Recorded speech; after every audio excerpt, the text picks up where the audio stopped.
Vijay bro, நீங்க ஸ்டேஜும் மைக்கும் ஸ்கிரிப்டும் கிடைச்சிட்டா இந்த 10ஆம் கிளாஸ் பையன் பேச்சு போட்டிக்கு மனப்பாடம் பண்ணி பேசுற மாதிரி சூப்பரா பேசுறீங்க ப்ரோ.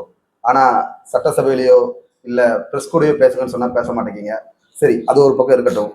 நீங்க பேசின வீடியோ கேட்டோம் ப்ரோ, கொஞ்சம் நீங்களும் பாருங்க. அடுத்து இந்த சட்டம் ஒழுங்கு அது சரியில்லை இது சரியில்லைன்னு சொல்லி திமுகவும் மற்றும் பலரும் மாறி மாறி கூவுறீங்க. நான் ஒண்ணு கேட்கிறேன், இந்த மாடல் அரசுன்னு சொல்றீங்களே, அதுல என்ன செஞ்சு வச்சுட்டு போயிருக்கீங்க? ஒரு ஊரு விடாம ஒரு தெரு விடாம போதை பொருள் கலாச்சாரம் அப்படியே ஸ்ப்ரெட் ஆகி கொட்டி கிடக்குது.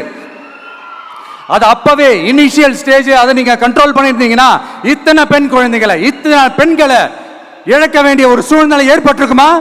எல்லாத்தையும் பண்ணிட்டு பழிய தூக்கி ஏன் மேல போடுறாங்க. ஆனா இதுக்கெல்லாம் காரணம் மாடல் அரசு இல்ல ப்ரோ.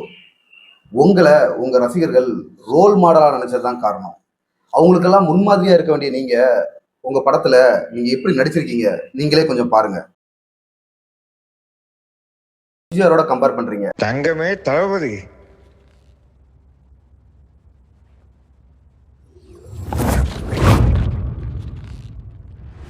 ஆனா அவரோட படத்துல எப்படி நடிச்சிருக்காரு அதையும் கொஞ்சம் பாருங்க.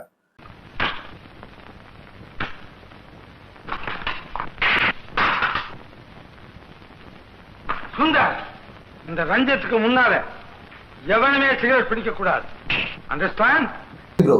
ஆனது ஆகி போச்சு.